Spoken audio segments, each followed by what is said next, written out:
Hi, this is Pastor John from Shepherd's Hill at the Crossroads. I want to thank you for taking the time today to watch this video and presentation. We had planned to do a set of meals to say thank you around the North Dakota district, but unfortunately, because of everything that has happened in our world today, that simply wasn't a possibility.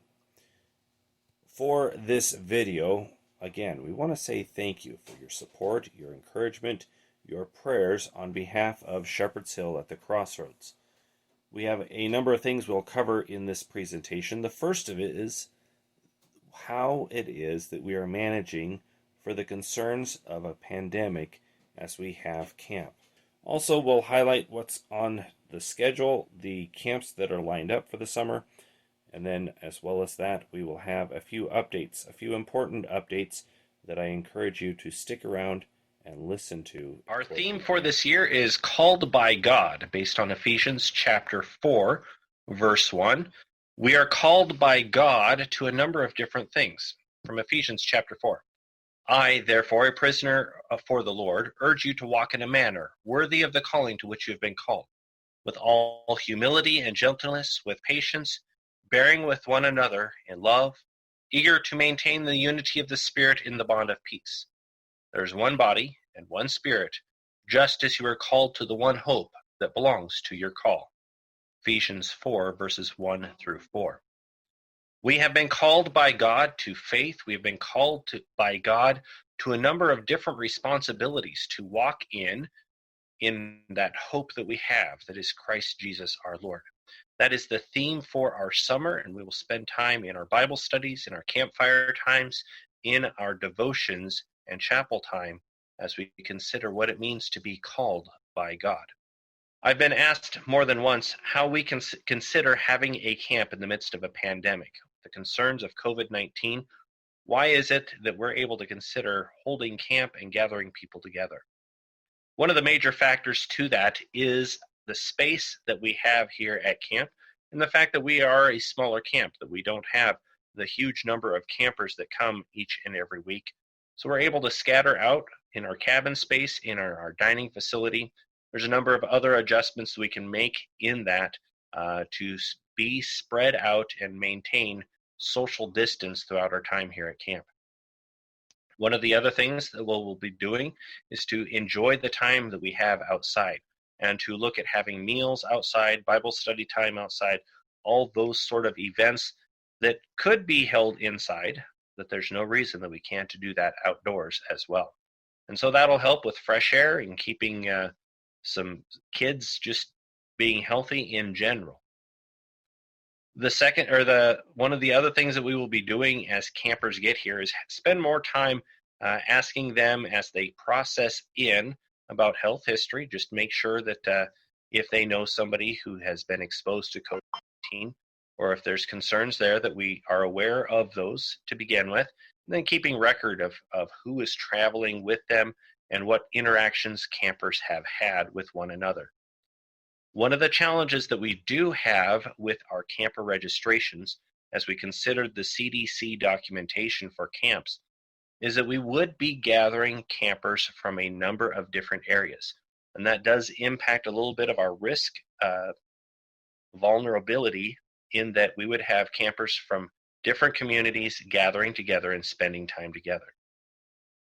One of the other important things that we will be doing during our time here at camp is those high contact areas, doorknobs, countertops, those sort of locations, we will be cleaning and sanitizing quite regularly. For the summer, we have a number of different camps that we will be holding. It is largely our regular scheduling that we had planned to have. All of our camps begin on Sunday afternoon at 4 o'clock. We gather together and get some pictures, and then really start into the events for the week. For those kids who are under 10 years old, we have a few camps for them based on age range. If they are little kids from kindergarten through third grade, we have our Kinder and Discovery Camp. Kinder Camp is for the little ones. It's a one-night overnight camp. And for those kids who are into second and third grade, they are here for Discovery Camp. It's a 2-night camp. Just a note, as you register for that Those camps end at 4 p.m. We send everyone, all the campers, home with a sack lunch so that they can get headed back to their homes before it is too late. Our other camp that we have for kids who are under 10 years old is the Kids Camp that begins June 21st. That particular camp runs Sunday afternoon through Thursday afternoon. It is for kids who are going into grades 4 through 6. The chance for them to get together with other kids their age, and there's a number of fun and games that we have, a rotation where everyone gets to learn something new, have opportunities to try some different things, a lot of outdoor activities that we have planned for this summer. For those who are older than 10 years old, we have a number of topic area camps that we have. One of them is our Adventure Camp. We have 2 weeks of Adventure Camp 1, Adventure Camp 2. That's a repeat of the camps. It's not a leveled camp or a tiered camp yet. That's a goal that we have for in the future. But for our Adventure Camps 1 and 2, kids will be spending time, even more time outdoors, actually staying in tents during their time here, spending a lot of time hiking in the woods, learning how to use compass and map, and just some of the outdoor skills that go into making a great adventure. Another camp that we have by topic area is our art camp. That's one that was offered in the past. We had it last summer. We'll have it again this summer. We're working at finding God's beauty in the creation around us. There's a number of mediums and skills that will be learned during this week of art camp. Another camp that's going to be a return camp is guitar camp. If you have your own guitar, you're more than welcome to bring it. If you do not have a guitar, we will have some available here. Let me know if you need one so that we can set it aside and reserve it for you. We'll be starting off with some of the basics with chords and strum patterns. If you're a more advanced player, you're certainly welcome to sign up as well, and we'll see what we can work on and what new skills we can help you learn. For craftsmanship camp, we will be having someone come in and help out with that. We're going to spend the week working on knives and sheaths for those knives.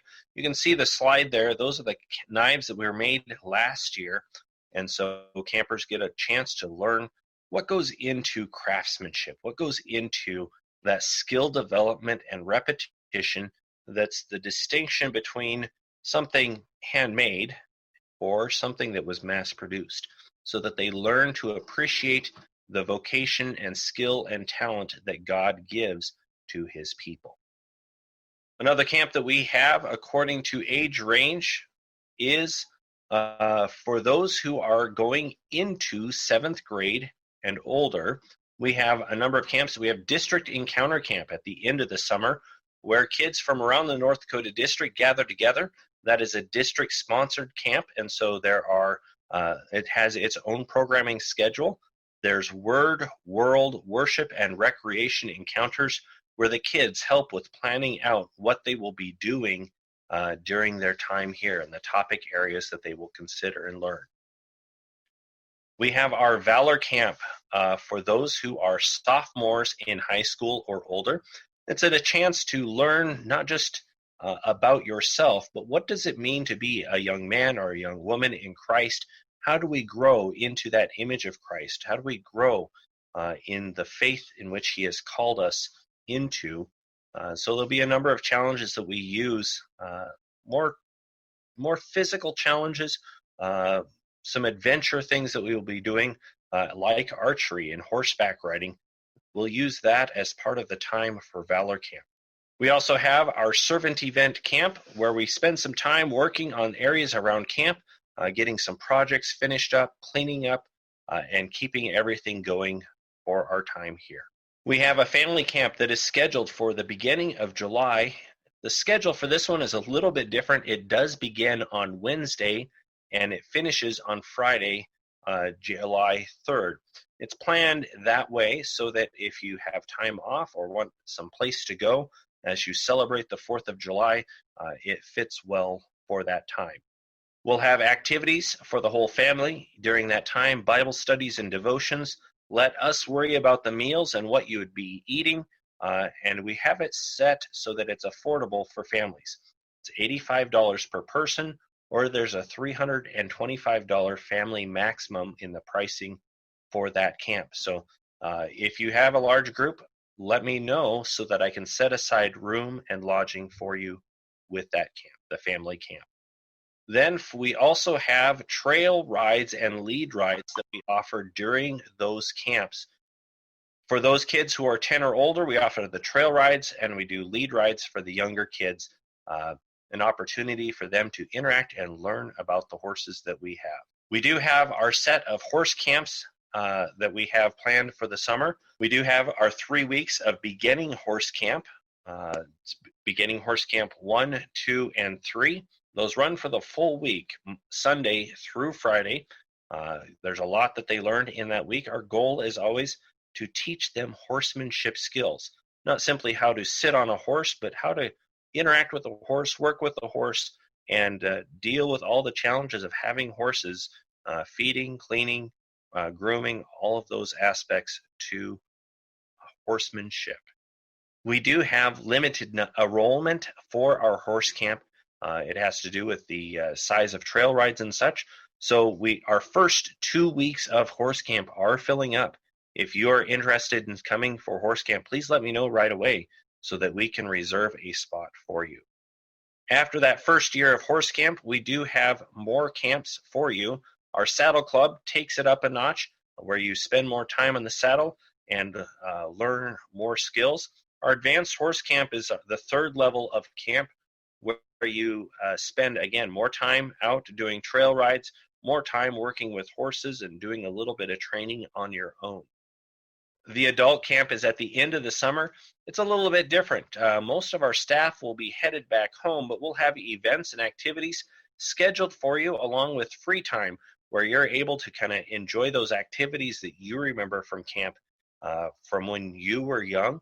Our adult camp is scheduled for that first week in August. We'd love to have you come back and enjoy those times, those events, and those activities that you got to enjoy when you were young, that the young at heart still have time for camp. Then we also have our staff reunion at the end of the summer, August 14th through the 15th. This will be the third annual staff reunion. The first one happened to be just kind of by happenstance. Last year we planned one out, and we're going to keep planning every year to have a staff reunion in August. If it doesn't work for your schedule this year, look for it next year and plan to join and tell stories of your adventures and time with Shepherd's Hill Retreats, Shepherd's Hill at the Crossroads, or even Crossroads Range. It's always fun to get camp staff together and reminisce and tell some of those stories. There are 2 fundraisers that we have in the summer and fall. The first is our annual golf outing. It is scheduled for August 1st. It's a best ball golf tournament that we have at the local Rolla Country Club. We follow that up with a steak dinner afterwards and enjoy time and fellowship together. The second fundraiser that we have at the end of the summer is our quilt and craft auction. It's our 23rd annual quilt, craft, and culinary auction. That's scheduled for Saturday, September 12th. Where we gather together. There's a number of donations that have come in already. If you'd be interested in donating an item, please let me know what it is so that it can be in the sale catalog, and mark down your calendar to join us on that Saturday. It's a lot of fun as we get together and get to visit with one another and enjoy time together as we support the camp. There's a number of things that we've been working on recently here at Shepherd's Hill at the Crossroads. One of those is developing and designing a new logo to go into the future. The logo that we've had for a number of years, for most of the life of Shepherd's Hill Retreat. And so as the technology has changed and advanced, as computer resolution has improved, we found that we needed to update our logo. And so working with a number of people, we've been able to do that. And so I give you now the new logo that we have for Shepherd's Hill at the Crossroads. Thank you to a number of people who have been very core at planning and developing this logo. Among those are Grace Wolfgram and Marie Johnson, as they've worked at taking ideas and concepts and developing them. The logo is composed of four key components. The first and foremost at the center is the victorious Lamb, the Lamb, Jesus Christ, who takes away the sin of the world, the Lamb who is victorious over sin and death, even your sin and death. He carries on his shoulder the standard, or the banner holder, and it is topped by the cross by which he has overcome all your sin. In the background are a set of green hills. Obviously, this reminds us of Shepherd's Hill, of our name, but the green reminds us of the life and growth that we have in Jesus Christ and through Jesus Christ, that the hill of Golgotha, the hill of death, has become life for us. The color green and the various colors that are there remind us of the trees that surround us in creation. That you have the aspen and the pine and the oak green, the patchwork colors that surround us each and every day here at Shepherd's Hill at the Crossroads. There is the blue oval that surrounds the logo. It reminds us of a couple of things. The blue of the water reminds us of the waters of our baptism, and the oval reminds us of the world that Christ came to redeem. The oval isn't complete. The top of it is an open space. It reminds us that the world still longs to hear the story of Christ and his redemption, his salvation, that there is room within the church for more and more people. So the work of the church goes on as it embraces and surrounds the world with the hope of Christ. At the forefront and center of all that we do is Jesus Christ, that we are a place where it is Christ-centered in what we say and do in all of our faith and life enrichment activities. There's a few other things that we've been working on. One of those is we've been able to remodel the Bethel Cabin. The Bethel Cabin was one of the original structures here on the site at Crossroads Range. It started off as a picnic shelter, but then was converted to a dorm style or a bunkhouse style cabin. We were able to do some outside work on it, and then also interior work to update it with some painting and some repairs, new windows around. Another project that we were able to accomplish recently was that our playground needed to be updated. We had the funds given to us through a grant through the North Dakota District LWML. So we were able to fulfill that grant. We've got the playground on site and set up, and it has been a hit with the kids. Thank you again to the North Dakota District LWML for making this possible. We've got a number of donations as well to complete the fence that surrounds that playground area. We've also been able to update our water system that we have here at camp, that we've brought in rural water and have that in place for your use if you are here for our RV camping or anywhere else on camp. One of the other major things that we've been working on and have been able to accomplish recently is reestablishing the chapel roof fund. I know that has been a bit of an issue in the past for donors, and so we've wanted to make that right and be able to make some progress in what is a major project for us. The chapel roof is in need of repair, needs to have at least the shingles replaced and likely some significant repairs to the sub-roofing, as well as the possibility of some additional insulation. In the past, there was a Raise the Roof campaign that was able to raise some funds, and we have been able to replenish those funds after some internal borrowing. It's exciting that we're able to be in this place to have those funds reestablished, to make good on those donations that have been made in the past. I want to thank those people and for their patience and for their support for Shepherd's Hill. With those funds given years ago, we want to do what's right and to put those dollars to work for their intended purpose. Again, thank you for your support of Shepherd's Hill at the Crossroads throughout the years. Thank you for your prayers. Thank you for sending kids and campers, grandkids, neighbors, congregation members to come here and join us at Shepherd's Hill at the Crossroads. I do want to thank those people who have been part of putting this slideshow, this presentation together, board members who have spent hours working at accomplishing this in place of the thank you dinners. Thank you to those people who had worked at planning out those dinners, and thank you again to you for your support of Shepherd's Hill at the Crossroads. Have a blessed day.